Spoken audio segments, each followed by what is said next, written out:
Gloria a Dios. Gloria a Dios. Gloria a Dios. ¿Quién vive, hermanos? Y a su nombre. Gloria a Dios.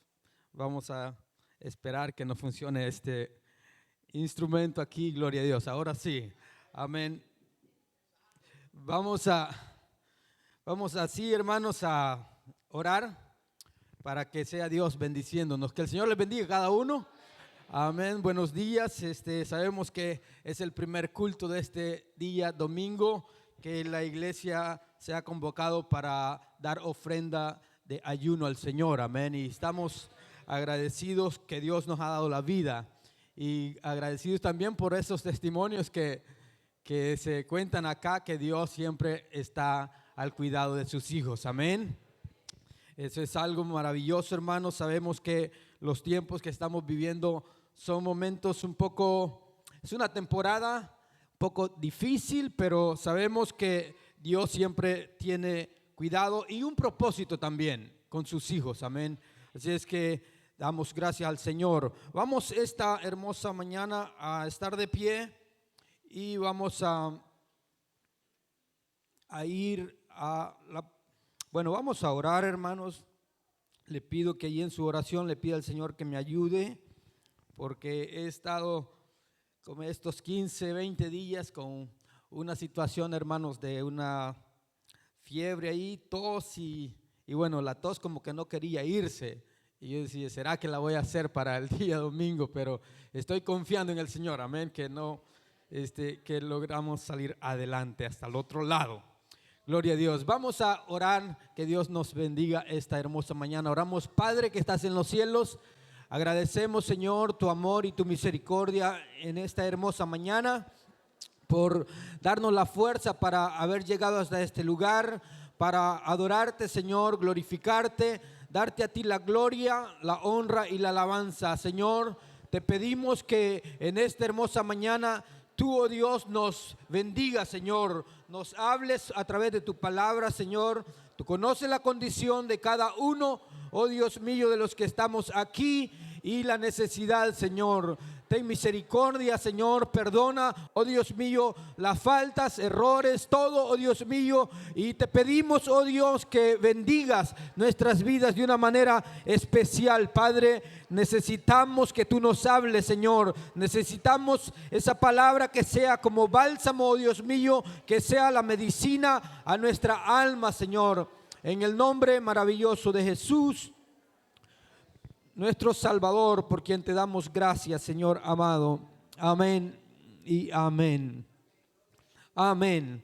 Gloria a Dios. Vamos a buscar en la Biblia el Salmo 55.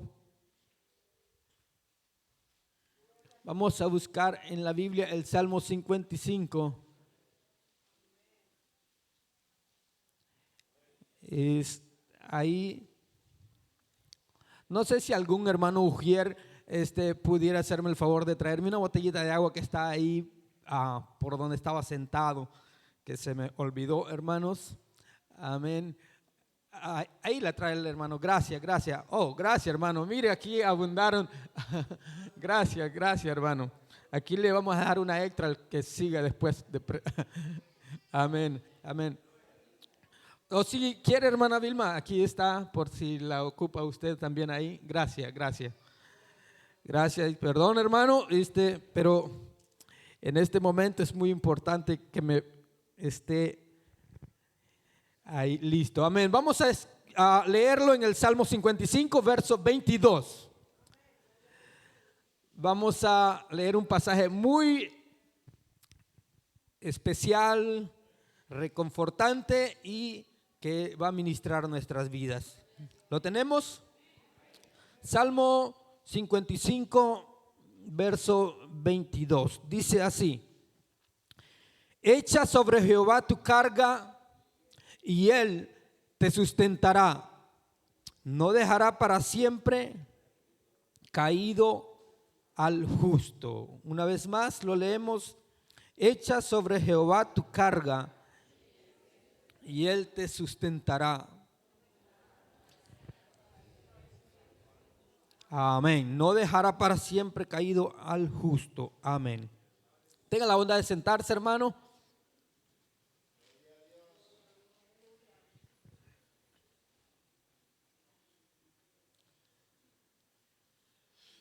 Hoy quiero hablar un momento en lo que todos experimentamos, pero que no siempre lo sabemos manejar.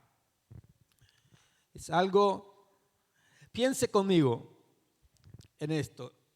Todos lo experimentamos, pero no todos lo sabemos manejar. ¿Qué cree usted que es? Por ahí ya le acertaron un poco. La preocupación. Todos lo experimentamos, pero no todos lo sabemos manejar. O no siempre lo sabemos manejar. Bueno, después se lo diré. ¿Sabe algo, hermanos? Antes quiero mencionarle que cuando vemos los salmos, a mí me llama mucho la atención los escritores de los salmos y cómo Dios los inspiró y preservó lo que son los salmos y también los proverbios, algunos de ellos, porque reflejan de manera precisa lo que es las emociones humanas. Los salmos reflejan de una manera así precisa lo que son las emociones humanas. Y nosotros vemos que aquí vemos que los salmos como que nos ayudan o ayudan al pueblo de Dios a encontrar el camino a través de las diversas temporadas y experiencias en lo que es la jornada de esto que llamamos vida. Realmente, queridos hermanos, la vida, como el mismo escritor del libro de Eclesiastés lo define, son temporadas. O está hecha o diseñada de esa manera. Y entonces esas temporadas nos dejan o tienen cada temporada ciertas experiencias de la vida. Por ejemplo, yo meditaba en lo que nosotros como comunidad, principalmente los hispanos, estamos viviendo aquí en esta nación. Yo pensaba mucho en esto y pensaba en la Biblia, en la palabra de Dios. Y yo veía, por ejemplo, las cartas del apóstol Pedro, que Pedro escribe y en varios temas que Pedro menciona, él ahí dice a los expatriados. Y empieza a mencionar a los de Capadocia y otras ciudades. Pero él dice que esas personas, los expatriados, le llama, él usa ese término, dice los que están padeciendo persecución. Y yo decía, wow, ¿cómo la palabra de Dios puede venir a confortarnos y a ver y a entender muchas veces los tiempos que nosotros estamos viviendo? Yo lo relacionaba con esto que nosotros actualmente estamos viviendo. Yo no sé, tal vez algunos no han visto nada y qué bueno. Algunos nos ha tocado, por ejemplo, yo estaba ahí en Washington y de repente estaba esperando una luz cuando como 7 personas cayeron ahí en bicicleta y uno me mira y me vio la carita de hispano y me dice stop. Y entonces, bueno, yo dije, él va de pasada, creo, según yo. Y yo solo me hice la derecha y le puse gas a mi carro y me fui a rodear. Entonces, no sé realmente si él quería detenerme realmente, pero el caso es que yo solo hice mi derecha como haciendo entender que yo solo estaba haciendo el stop e irme. Pero eso, hermanos, es una parte. Yo sé que algunos de los cristianos, por ejemplo, yo he llegado a casas. Recuerdo hace unos días yo llegué a la ciudad de Gatesburg y cuando llego donde la persona, me extrañó que siempre me llamaba la mamá, de una muchacha para que yo fuera ahí a trabajar. Y entonces, y esta vez no me llamó la mamá, me llamó la hija. Y yo me quedé así pensando. De repente, cuando llego a la casa, le digo, ¿y tu mami? Y nomás solo le pregunté, ¿y tu mami? Y se quebró en llanto. Y entonces yo le dije, no me digas que pasó lo que estoy pensando. Sí, me dice, mi mami está allá en El Salvador ya. Y entonces yo le dije, oh, lo siento y bueno, déjame hacer lo que vengo a hacer, le dije, y ya. Pero yo pensaba así, cuando ella se quebró en un instante en llanto. Conozco de amigos que también están en situaciones difíciles. Nuestra congregación está también viendo esas cosas. Por ejemplo, nuestro hermano que está detenido. Y pensaba en la Biblia, y cuando el apóstol Pedro escribe, él menciona y dice a los que están padeciendo persecución.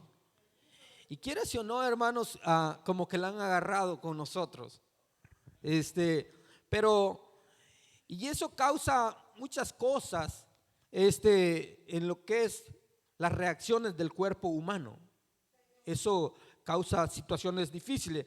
Así que cuando yo leo los salmos, volviendo ya de nuevo a los salmos, cuando leo veo que el Señor nos quiere enseñar, o que podamos nosotros encontrar el camino a través de estas experiencias y en esta jornada de la vida, que podamos ver cómo podríamos pedirle al Señor para lograr manejar esta situación.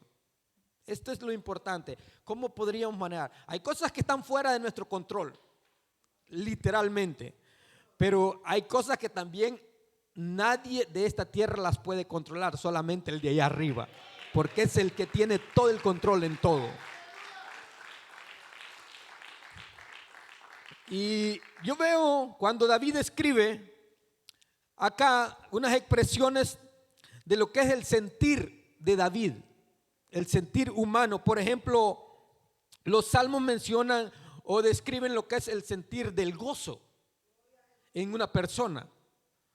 Hay salmos en donde le habla solo de gozo, pero también describe lo que es el dolor de los seres humanos.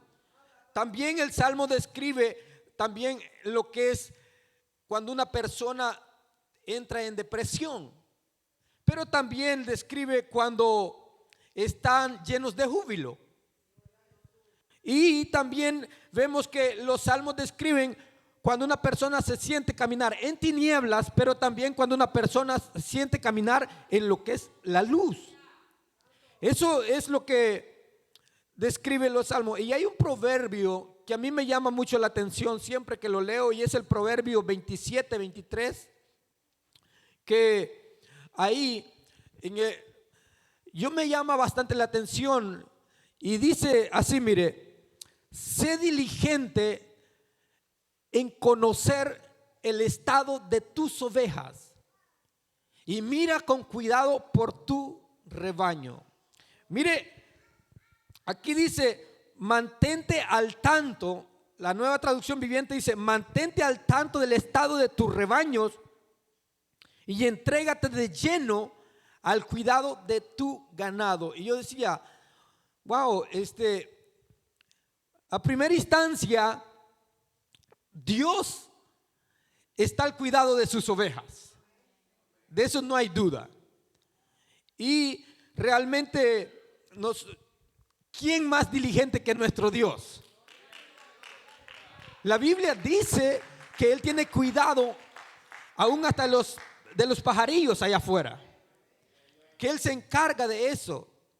Y yo pienso, Dios está tan interesado en que cada mañana Él está presto a que un granito de algo por ahí que se va a comer ese pajarito esté ahí ya, para que Él solo llegue a agarrarlo.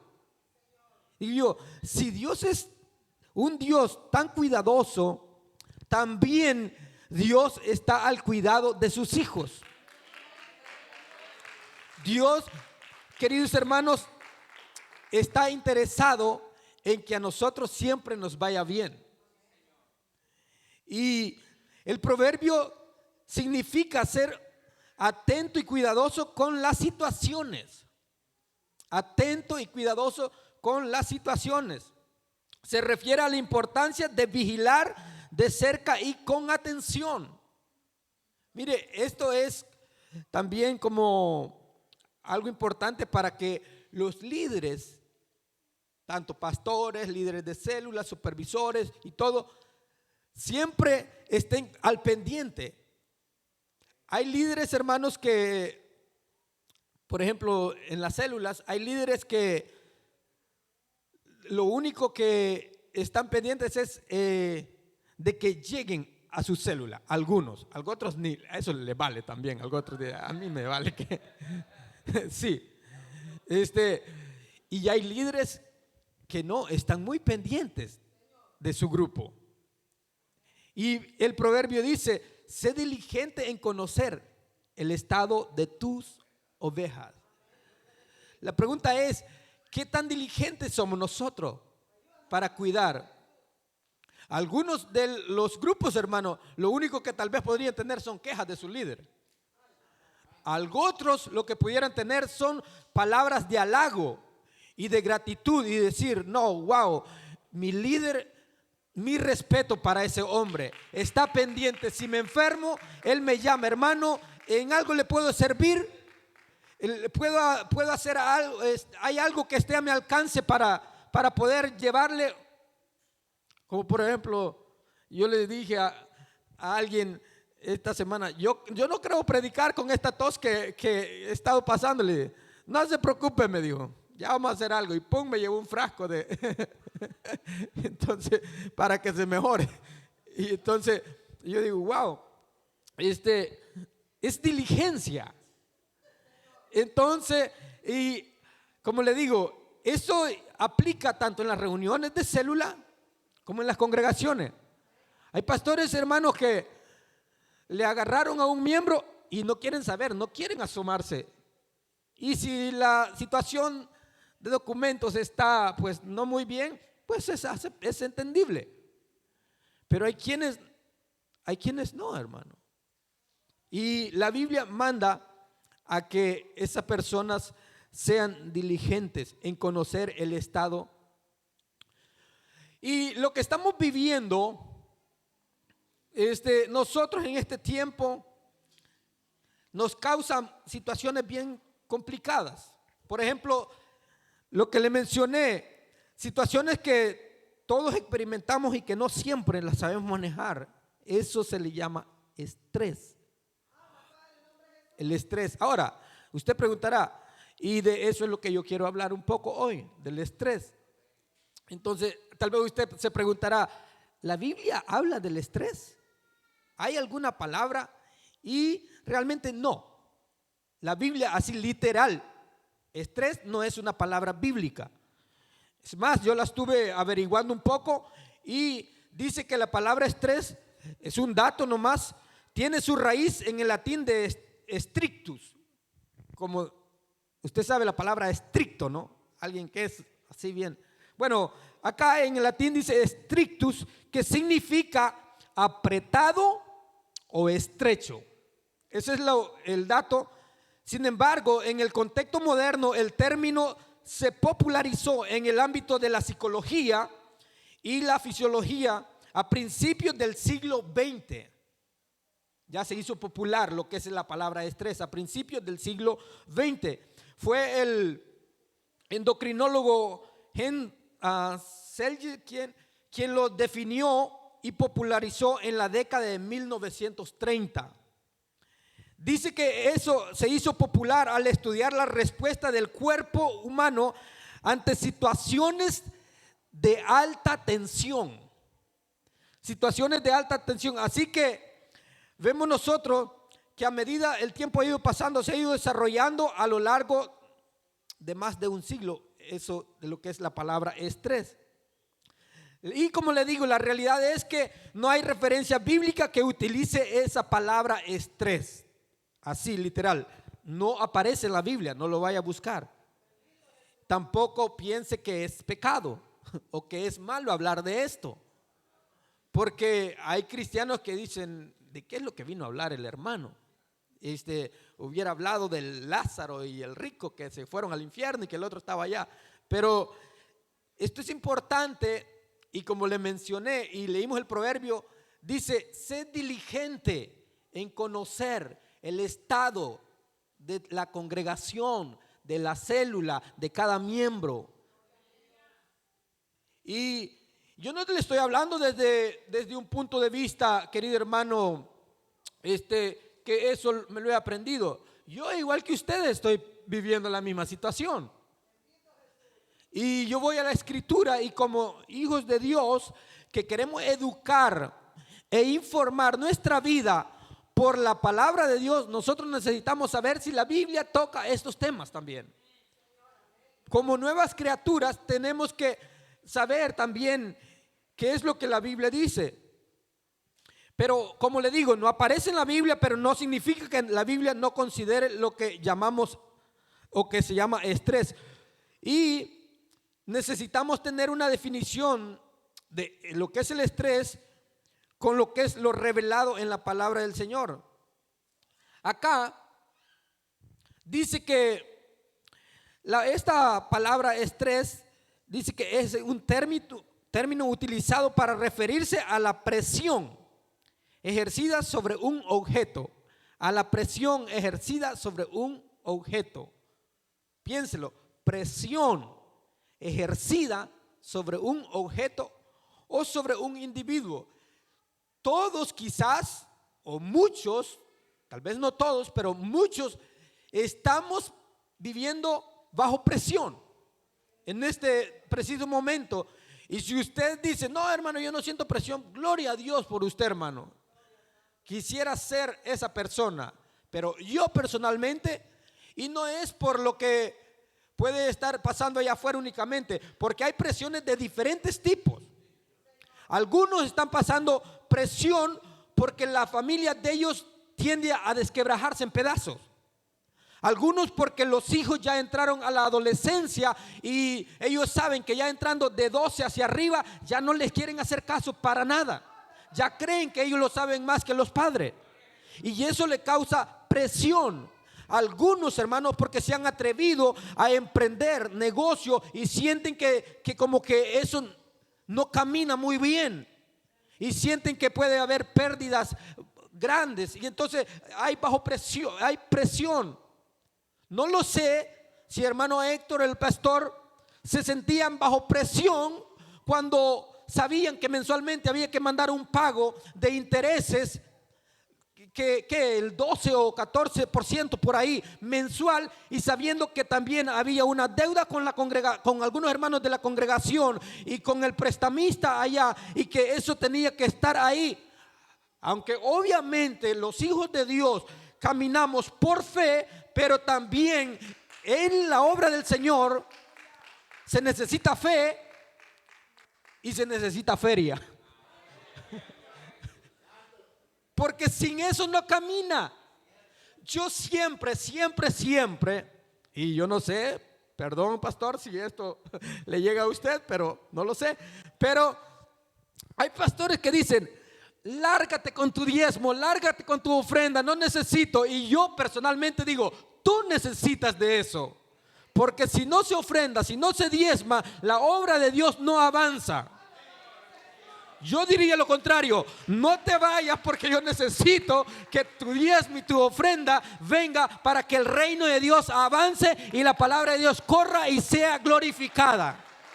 Desde ahí yo presentaría, y esto es personal, porque yo he escuchado mucho y yo digo, y yo como yo soy así un poco raro, a veces al final del año digo yo: ¿cuánto diezmé yo?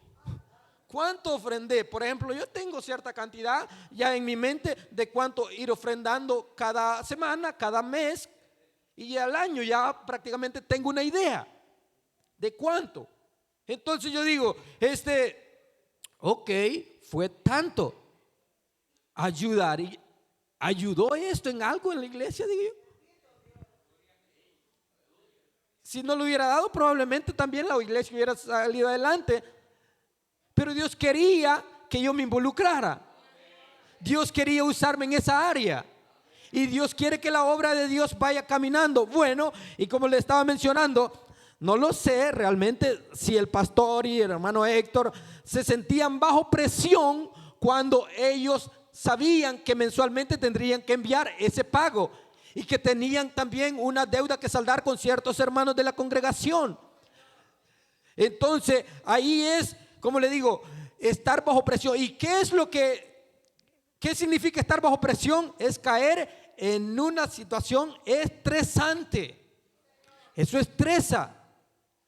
Y allí es donde Dios dice, bueno, quiero que aprendan a manejar esta situación. Así es que dice, presión ejercida sobre un objeto. También se refiere al resultado de dicha presión y en deformidades. Por ejemplo, cuando algo está bajo presión, puede sufrir fracturas. También puede sufrir alta tensión y también puede tener o recibir como grietas. Hay personas que cuando están bajo presión, queridos hermanos, sienten que su mente se les, como que se les, ¿cómo se dice? Cuando se hace pedazos, se desintegra y se hace en dos pedazos, vamos a decirlo así. Cuando está bajo presión, hay gente que cuando está bajo presión no puede concentrarse, no puede concentrarse en una sola cosa. Por ejemplo, usted no ha visto, las hermanas han de saber mejor esto, cuando están criando sus bebés, que ellas están tratando de cocinar, pero el bebé de repente, si ya anda gateando, ya lo ven por allá cerca de algo peligroso y ya déjanlo de aquí y se van para allá a tratar de rescatar al muchachito o hacer otras cosas. Por ejemplo, yo miraba un meme, o no sé si es meme, pero es algo ahí, de una señora, de una muchacha que tuvo 3 niños. Y ella le trataba de poner el pamper a uno cuando de repente el otro salía encima de la cama. Y ella le jalaba la patita y terminaba de poner el pamper a de repente el tercero iba por allá. Y yo dije, Dios mío, ¿cómo le está llegando la prueba a esa pobre? Porque ese estilo de vida, ¿usted cree que no va a traer tensión? Esa persona no podía concentrarse en una sola cosa, porque son 3 muchachos y los quehaceres de la casa y las obligaciones, y si tiene marido y es un poco raro también, imagínense cuánto, hermano. Ahí dice que estar bajo esa presión puede terminar en lo que son fracturas o grietas. No sé si usted ha leído, yo leí un libro del doctor Johnson y él menciona que una señora dice que llegó donde él y le dijo, estoy hasta aquí, le dijo, de esto de matrimonio, de hogar. Esto, mis hijos, yo a las 9, 8 de la noche estoy tratando de bañarme para irme a descansarle y de repente mi marido se le ocurre, le dice llegar y cuando lo más cansada estoy, le dice, y entonces, y dice, ya no quiero saber nada de esto. Siento que estoy enferma, siento que no sé, me estoy enfermando. Y ella decía eso y yo decía, wow, son como grietas que tiene por la tensión, por la presión que está. Ustedes han puesto alguna cacerola ahí alguna vez en el fuego y le han echado y le han puesto la tapadera y de repente la calor empieza a hervir por dentro. Cuando usted levanta eso, todo se libera. Así somos los seres humanos. Es como que estamos en el fuego de esta vida y la tapadera está encima de nosotros y de repente, querido hermano, si no se levanta, eso va a explotar. Y eso nos va a causar tremendo daño muchas veces. Aquí vemos que lo que está bajo el estrés o tensión corre el peligro de fracturarse o de romperse. El peligro de romperse o fracturarse. Y aquí vemos nosotros que este término que se usa, que la ciencia lo usa como el estrés, vemos que la Biblia lo presenta en ciertos términos bíblicos. Y algunos de los síntomas que se caracterizan a una persona que se encuentra bajo el estrés o bajo largos periodos de estrés, según los expertos en la materia, dicen que cuando una persona se encuentra bajo esos largos periodos de estrés, puede pasar lo siguiente: va a estar deprimido. Eso es lo primero que ellos han mencionado. O sea, va a entrar en un estado de depresión. Se va a sentir ansioso, va a entrar en ese estado de ansiedad. También se va a sentir irritable. Todo le va a enojar quizás muchas veces. ¿No les suena familiar a algunas de las hermanas o hermanos que en su casa, por todo lo que se habla, siempre hay alguien que sale enojado, que está hablando o que está queriendo hacer un berrinche ahí? Se sienten irritables, pero y muchas veces dice la persona, este fulano es gruñón o qué sé yo, es demasiado enojado. Pero lo que no pensamos es que saber bajo qué presión está ese pobre hombre allá en su trabajo. O el hombre viene a la casa y hay a la mujer bien enojada y de repente dice, esta vieja que solo enojada pasa. Bueno, algunos dicen así, ¿no? Pero lo que él no piensa es que esa mujer ha pasado bajo presión todo el santo día tratando de ordenar la casa, de lavar la ropa, de cuidar los hijos o de hacer muchas cosas. Los que hacen eso, obviamente, ¿no? Porque algunas solo en las uñas pasan y maquillándose y pintándose. Pero vemos que está en un estado de irritabilidad, pero es porque, hermanos, está pasando bajo esos periodos largos de estrés. Aquí tengo un dato que yo no sé si compartírselos, pero también dice, y sí, bueno, tal vez algunos se van a identificar con esto, aparte de estar irritable, dice que una persona bajo largos periodos del estrés pierde o tiene bajos deseos sexuales. Ahora va a entender por qué algunos. Entonces, según algunos datos publicados en el 2014, dicen eso, que las personas que están bajo largos periodos de estrés también sufren bajos deseos sexuales. O sea, todo eso tiene que verlo la persona. Y también puede tener problemas de memoria. O sea, le dicen una cosa ahorita y ya en 3 segundos ya se le olvidó.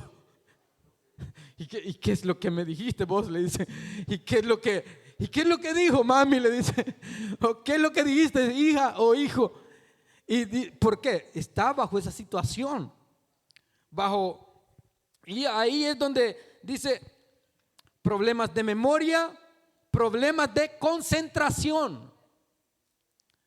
Esto es lo que muchas veces, bueno, yo por eso me identifiqué en realidad, porque a mí me cuesta concentrarme bastante. De repente yo le digo a mi mente, tienes que estar aquí, no te tienes que ir allá, porque pienso en una cosa y ¡pum!, de repente el chip se va a pensar otra. Yo digo, no, yo tengo que concentrarme. Por ejemplo, yo estudiando y leyendo la palabra de Dios, yo quiero estar concentrado y sacar lo mejor de ese texto, de esa palabra, de esa frase, pero de repente ya pienso, tengo que hacer esto allá, tengo que ir allá, y yo digo, no, tengo que concentrarme en esto. Si usted no se concentra en lo que hace, probablemente, yo no lo sé, tenga esa situación. Entonces, también dice, comportamientos compulsivos. De repente está bien y en un momento ese tipo está enojadísimo. de repente actúa bien, pero de repente actúa de una manera violenta. Y también tiene cambios de ánimo. De repente anda chispudo. Y si es de esos cristianos que son fuego, como dicen, anda queriendo ver al diablo para echarlo afuera y llevarse a los demonios en el pecho. Pero de repente lo vemos todo quebrado, cabizbajo. ¿Y cómo le va? Ay, hecho leña, dice. Cuando anda con el ánimo arriba, ¿cómo está, hermano? Bendecido, prosperado y en victoria, dicen. Y buscando a ver si hay alguien que endemoniado para ponerle las manos y que se libere. Pero de repente lo vemos todo cabizbajo.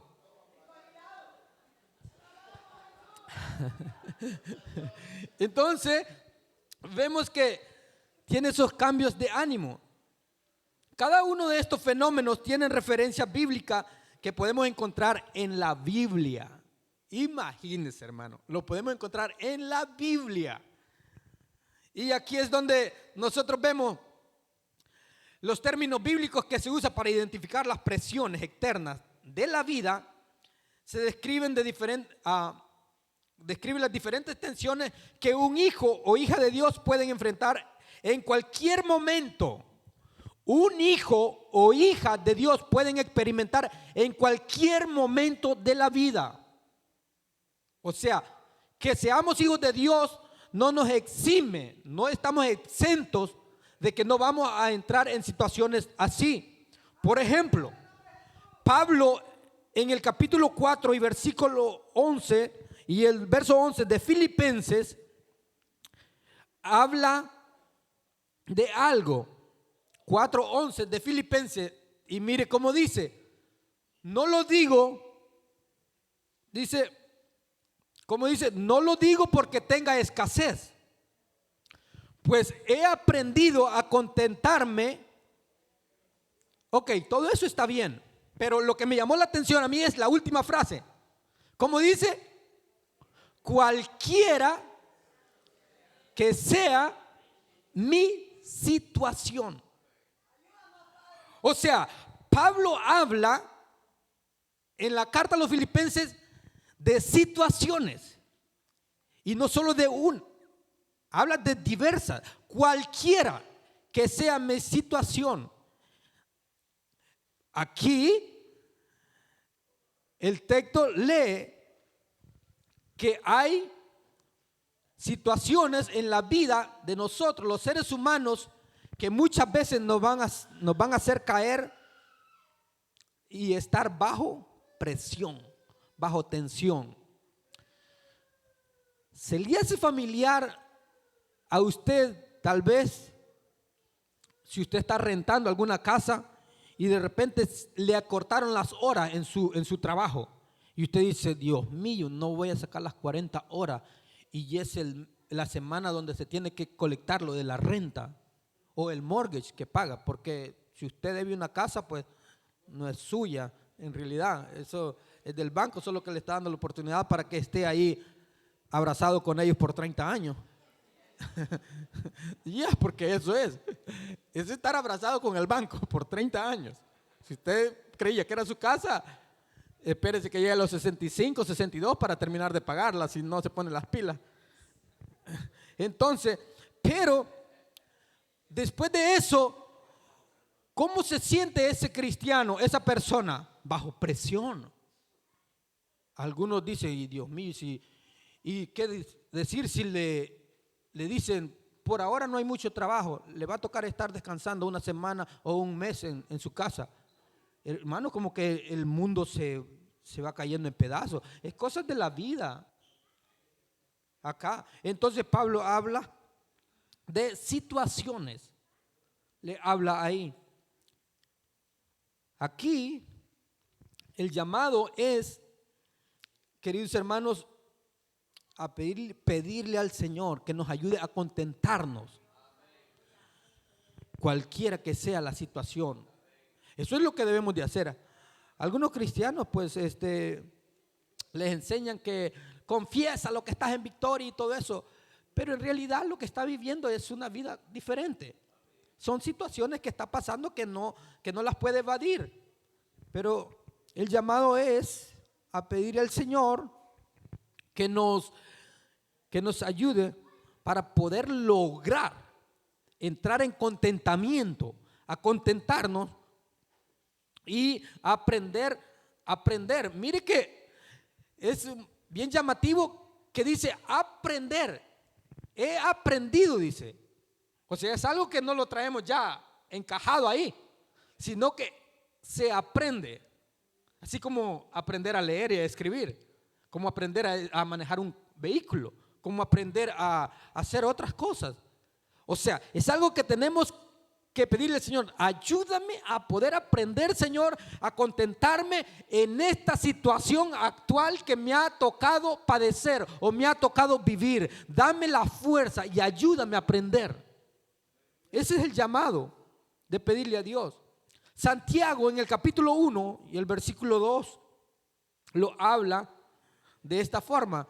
Y mire, dice: hermanos míos, tened por sumo gozo cuando os halléis, cuando entren, cuando se encuentren, dice, en el mejor cumpleaños, en la mejor fiesta, en una sola prueba, en diversas. Santiago, ya vimos a Pablo hablando de situaciones, a los filipenses. Ahora vemos a Santiago diciendo que hay diversas pruebas. No todo es fiesta en esto, hermano. No, yo sé que el gozo del Señor es nuestra fortaleza, pero hay temporadas en nuestra vida en donde los cristianos les toca llorar. Y esto no solo los cristianos, también los que están viendo por ahí, por la pantalla y no son cristianos, ellos saben muy bien que han llorado muchas veces. La gran bendición que tenemos los hijos de Dios es que podemos venir a llorar delante de Dios y decirle: yo sé que tú me puedes ayudar.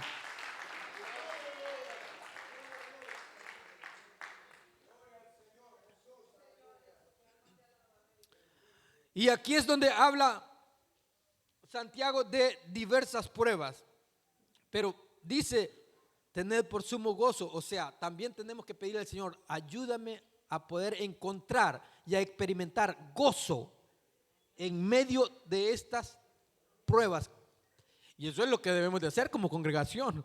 En la prueba que nos ha tocado vivir por ahora, decirle: Señor, que esto no me vaya a volver irritable, que esto no me vaya a volver amargado, que esto no me vaya a volver como que pueda generar odio dentro de mí hacia ciertas personas. No, tenemos que pedirle al Señor que nos ayude en eso y que podamos experimentar ese gozo cuando pasemos por esas pruebas. Aquí Juan, en el capítulo 16, el Señor hablando ahí en Juan, en el Evangelio de Juan, en el capítulo 16, versículo 33, mire cómo lo dijo Cristo: estas cosas os he hablado para que en mí tengáis paz, paz en Dios.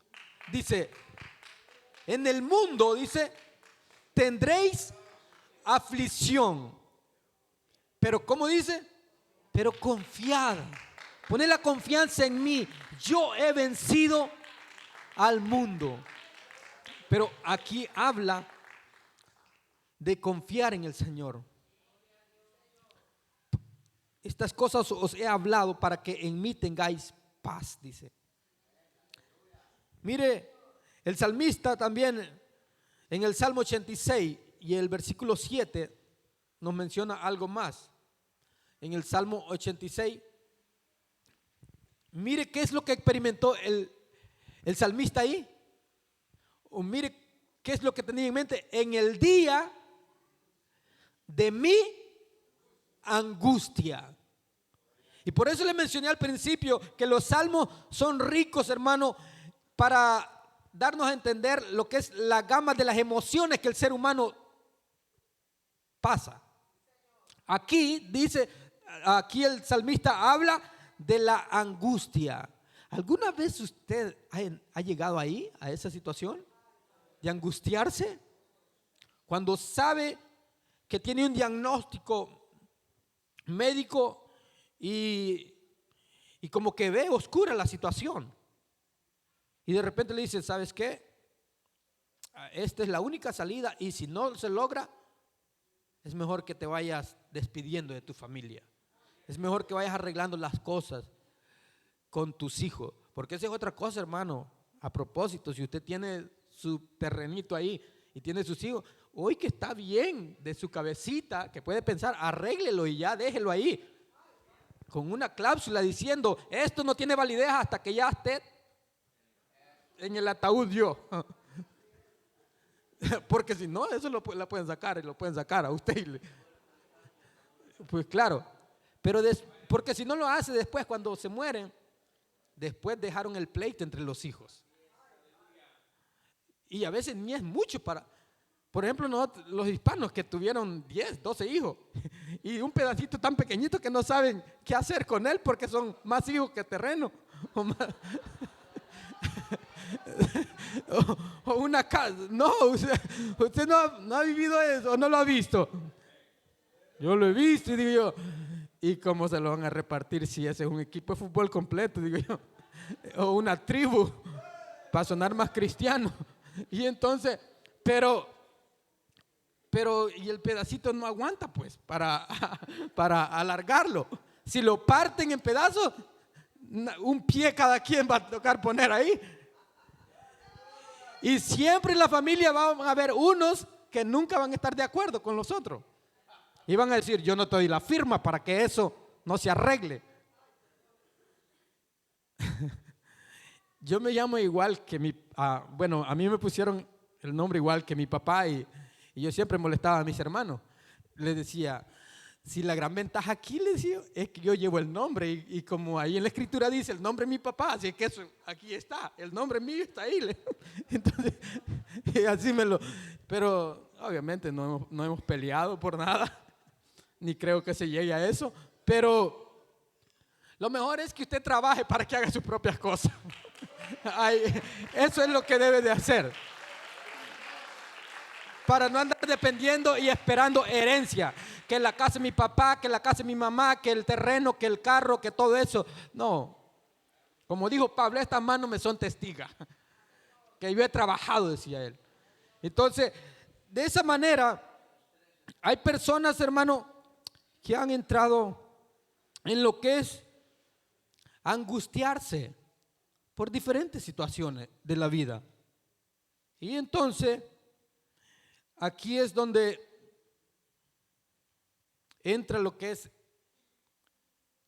en cierto modo, la definición del estrés. En todas estas situaciones que se mencionan, como la Biblia lo presenta. Y, por ejemplo, también otra porción que se encuentra en 1 Tesalonicenses 2:9. 1 Tesalonicenses 2:9, mire cómo dice Pablo, porque os acordáis, hermanos, dice,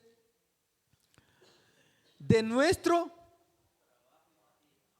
mire, trabajo y fatiga. Muchos de los que están aquí tienen esas dos características. Están trabajados y fatigados. La buena noticia en esto es que Cristo dijo, vengan a mí, todos los que están cargados, trabajados, fatigados, que yo los voy a hacer descansar, dice él. Entonces, aquí nos habla de trabajo y fatiga. Todo esto, hermanos, son cosas que usted y yo las vivimos.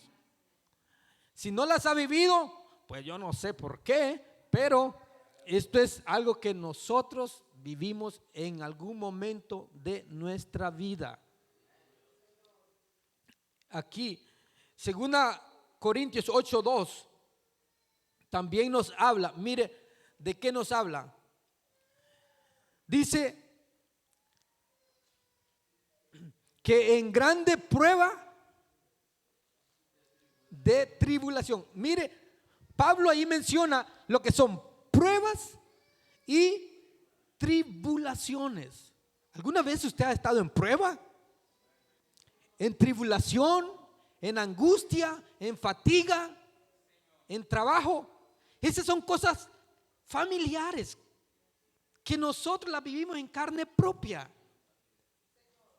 Grande, y no dice una prueba pequeña. Yo realmente en esto que estamos viviendo, yo no sé si decir que es una gran prueba, hermanos, porque cada quien lo ve de diferente manera. Por ejemplo, mi hermana Paz dijo, bueno, si me toca, digo, es que el Señor quiere que vaya a descansar.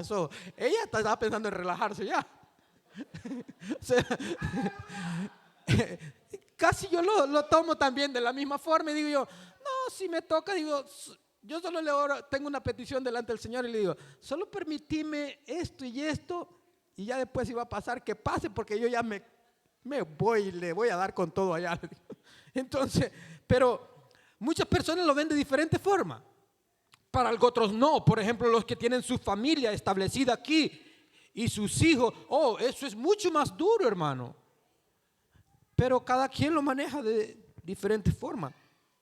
Así que no sé si usted lo mira como grande prueba y tribulación.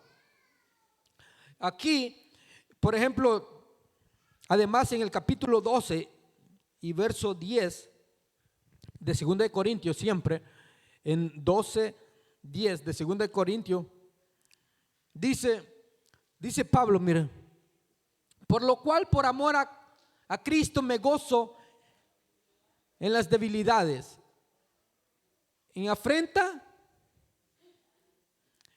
me gozo en debilidades, en afrenta y en necesidades, en persecuciones. Mire, persecución. Y también dice angustia. Pero Pablo saca una frase ahí que me gusta, pero mire cómo dice, porque cuando soy débil, entonces soy fuerte. Aunque esté pasando persecución y angustia, algo dentro de mí dice que el poder de Dios dentro de nosotros nos hace fuertes. Es Dios en nosotros que nos da la fortaleza. Cuando soy débil, entonces soy fuerte. Y allí dice, aunque estemos en persecución, en angustia, cada una de estas experiencias tuvieron los personajes que leemos en la Biblia y también identifican algún aspecto de lo que nosotros conocemos como lo que es estrés. Así de sencillo. Como muchas de las relacionadas a la fe, entre los cristianos hay una inmensa cantidad de explicaciones diferentes en cuanto a lo que es el estrés. Hay personas que creen, porque eso es lo que les han enseñado, que los hijos de Dios no deberían tener problemas. Algunas personas creen que los hijos de Dios no deberían tener problemas, por alguna razón que la Biblia no dice. Y ellos están exentos de situaciones estresantes o dificultades en la vida. Pero si no lo ha experimentado, bienvenido al mundo real, hermanos. Aquí se experimentan tribulaciones, angustia, persecuciones y dificultades. Y eso es lo que la Biblia lo menciona. Así es que si tiene problemas, pues es algo que ya está escrito en la Biblia. En el mundo tendréis aflicciones, pero confiad. Vamos a ir terminando ya. Hay mucho que decir en esto al respecto, pero me voy a adelantar y solo quiero darle tal vez unos puntos, cómo poder tratar de ver si Dios nos ayuda en esto para poder manejar la situación. En primer lugar, la pregunta que debemos hacer es, ¿qué debo hacer en esta situación? Y para comenzar, lo que tenemos que hacer es tener una actitud de fe. Eso es lo que debemos de hacer, una actitud de fe. 11:27 de Hebreos, si no me traiciona la mente, 11:27 de Hebreos, ¿cómo dice? Dice, teniendo por la fe, dejó a Egipto, no temiendo la ira del rey, porque se sostuvo como viendo al invisible. Por la fe, esto habla de Moisés, por la fe se sostuvo, o sea, por la fe no tuvo, dice, temor de la ira del rey. Yo decía, aquí no hay rey, aquí lo que hay es un presidente ahorita, que ya le hicieron ahí. Pero vamos a tener una actitud de fe. Eso es lo que debemos de hacer. Confiar, tener fe, que Dios está con nosotros y que Dios nos va a ayudar, que Dios nos va a sacar al otro lado. Que aparte de esto, hermano, hay un verso en la palabra de Dios que a mí me puso muy pensativo cuando lo consideré, y es Romanos 14:23. Romanos 14:23. ¿Cómo dice? Pero el que duda sobre lo que come es condenado, porque no lo hace con fe. Y esta es la frase que a mí me llamó mucho la atención. Todo, no dice algunas cosas, sino dice todo lo que no proviene de fe, ¿qué es? Imagínese, hermano, piense en esa frase, piense cuántas veces usted ha dudado. Piense cuántas veces no hemos creído en lo que Dios nos dice. Y ahí dice, todo lo que no proviene de fe me constituye un pecador. Bueno, yo me sentí totalmente en pecado. Porque digo, wow, si yo he dudado, yo no he creído muchas cosas. Porque tener fe es realmente creer en lo que alguien, por ejemplo, si alguien me dice, hey, te voy a invitar a un café, por ejemplo, yo creo en eso. Esa es fe en lo que él me está diciendo, por varias razones. Porque él ya me ha invitado antes, puedo creerle, porque él me lo está diciendo en serio en este momento, y porque yo creo que él no es mentiroso. O sea, por un pasado, por un presente y por un futuro, le creo. Entonces aquí es donde dice, todo lo que no proviene de fe es pecado, y Dios quiere que nosotros le creamos. Entonces tenemos que tener una actitud de fe. Es de pedirle al Señor, hermano, que nos ayude. Es una actitud de fe. Segundo, que no depende de nosotros mismos. Según lo que vemos acá, no que seamos competentes por nosotros mismos para pensar algo como de nosotros mismos, sino que nuestra competencia proviene de Dios. Es Dios en nosotros. No es por lo que sabemos, por lo que somos, es por Dios mismo, porque la competencia viene de Él. Él nos hace competentes. Tercero, aceptar la situación. No sé si ya es hora, hermano, yo estoy un poco perdido en el tiempo. Sí, ya creo que es a las 10. Ok, bueno, entonces le dejamos ahí, hermano, porque tenemos el otro servicio, pero lo dejo en el tercer aspecto acá. Dice, debemos de aceptar la situación y creer en que Dios proveerá. Aceptar la situación. Es real lo que estamos viviendo. Usted no puede ignorarlo. Esto es verdad, hermano, lo que estamos viviendo.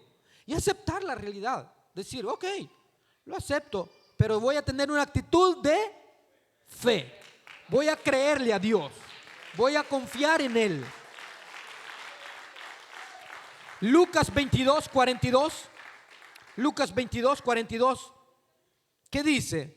Mire, mire el Señor Jesús como dijo, Padre, si quieres, pasa de mí esta copa, pero no se haga mi voluntad, sino la tuya. En otras palabras, esto es real lo que estoy viviendo. El hecho de ir a la cruz no se puede evadir. Tengo que hacerlo, sí o sí tengo que llegar hasta la cruz. Y sé que no es fácil, Ciel, pero Él dice, pero lo tengo que aceptar. Voy a aceptar la realidad de la situación y voy a confiar de que el Padre me va a ayudar a salir en victoria. Y Él mismo lo dijo, cuando haya puesto su vida por expiación, verá linaje y se alegrará. Entonces eso es una actitud de fe. Hermanos, solamente hasta ahí lo vamos a dejar. Y le digo, es verdad, y lo que estamos viviendo nos puede volver en un alto nivel de estrés. Eso nos va a llevar puede causarnos irritabilidad. Muchas veces nos puede causar también muchas situaciones que nos pueden llevar a la destrucción, pero vamos a confiar en el Señor. Eso es lo que podemos hacer, confiar en el Señor y saber que Él puede darnos paz en medio de la tormenta. Vamos a estar de pie y vamos a dar